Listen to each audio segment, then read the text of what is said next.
Hi guys, in this video we will be learning about the global commons and the principle of common heritage, finishing with an exam style question. So to start off, we're going to learn about what the global commons are. And the global commons are a resource domain outside the political reach of any one nation state. So it's in a location where it cannot be linked to another state, so technically there's no one or no state looking after or protecting that state. So that's what makes it a global common. And they are also known as supranational states, so they exist outside the nation state.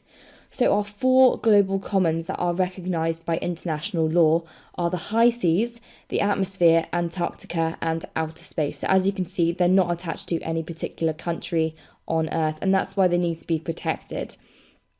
And there's also a current argument that cyberspace, which technically means the internet, can be recognised as a space, and therefore this also needs to be protected, even though at the moment it's not recognised as one of the four global commons, but it needs to be protected because it's been seen as the main driver of globalisation. So now that we've learned about what the global commons are, we're going to learn about the principle of common heritage, and this is all about protecting the global commons and the reasons why we need to protect them. So the principle of common heritage essentially means that there are some localities, such as the global commons, which belong to all humanity. No one on Earth has more of a right to use the resources within them than anybody else. So everyone is equal in regards to ownership, for example. So therefore, the resources within the global commons are available for everyone's use and benefit. But this has to take into account the needs of future generations and the needs of developing countries as well, because typically some of the richer and more powerful countries could claim that they have a better use and need for the resources in the global commons. But the principle of common heritage means specifically that everyone has the same right to use the resources in the global commons, but this also needs to be used sustainably so that we don't damage the potential for future generations by over-exploiting these resources. So access to these resources has historically been difficult. The example of outer space. Previously, we couldn't access outer space before the development of science and technology, when therefore we had the development of satellites and rockets so we could enter space. So more recently, these advances in science and technology have allowed greater access to these global commons, and this is putting the principle of common heritage under increasing pressure. Because we have greater access, this could lead to greater over-exploitation and damage these really kind of special areas. And this is leading to the greater scarcity of resources. And once again, it's putting pressure on the global commons through the development of science and technology. So we just looked at why the global commons need to be protected. So now I'm going to talk a bit about what's called the tragedy of the commons, which is a concept which explains why these shared commons and the access to these resources are likely to be over-exploited, which means almost taken for granted. And for example, in the seas, fish stocks are over-exploited often, which means that there's very little fish left in the ocean. And this is commonly related to self-interest, and this is typically in contrary to the interest of the whole group, because if someone gets greedy, this is going to deplete the resources for everybody.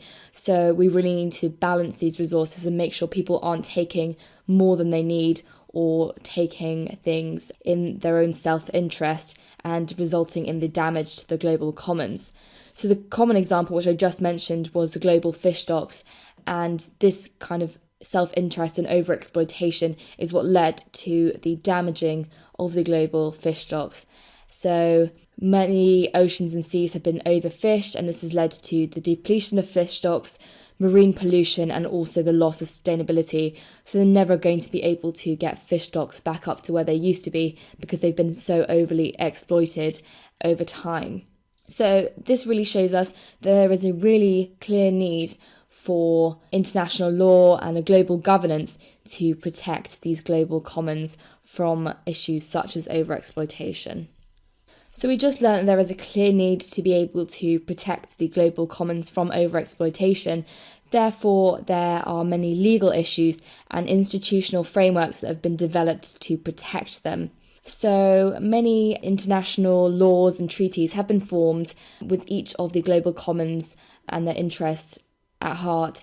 So each of the global commons has a series of laws and treaties to protect them. So I'm just going to give you a few examples of the laws and treaties that protect each of the 4 global commons. So the high seas is protected by the UN Convention on the Law of the Sea. The Antarctic is protected by the Antarctic Treaty System. The atmosphere is protected by the UN Framework Convention on Climate Change, which can also be governed similarly in separate kind of talks by the Montreal Protocol and the Kyoto Protocol, and these have been talks which have set limits on carbon emissions into the atmosphere.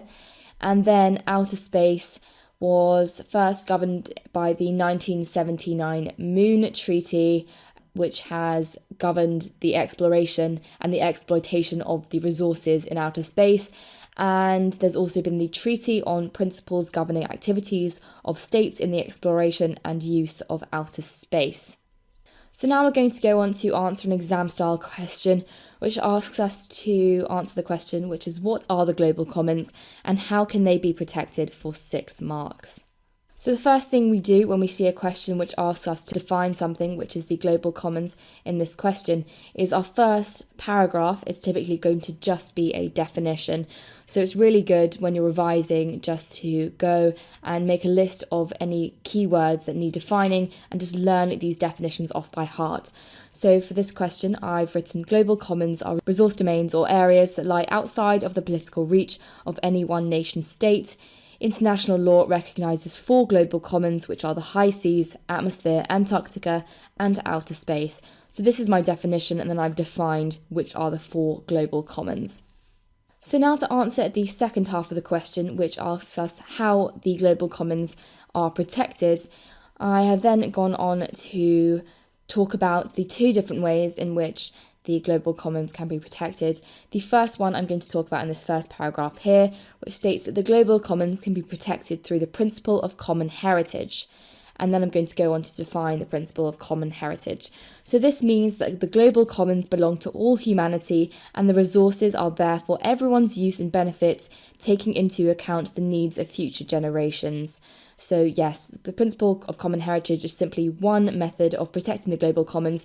So I've simply defined what the principle of common heritage is and what its aims are.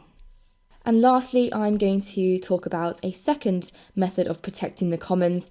So the second method is that the global commons can also be protected by international laws, with each global common being covered by a specific treaty. For example, the high seas are protected by the UN Convention on the Law of the Sea. So here I've talked about how international law and treaties can be a method of protecting the global commons, and just to add a bit of extra detail, I've simply just given an example of one of the international treaties. No need to define all of them or give more than one example, but just to show that you know what you're talking about, it's good to just give one example of an international law or treaty. Hi guys, I hope you enjoyed the video. If you're looking for an amazing A-level geography resource, join me today in my series of engaging bite-sized video tutorials. See you soon, and together let's make A-level geography a walk in the park.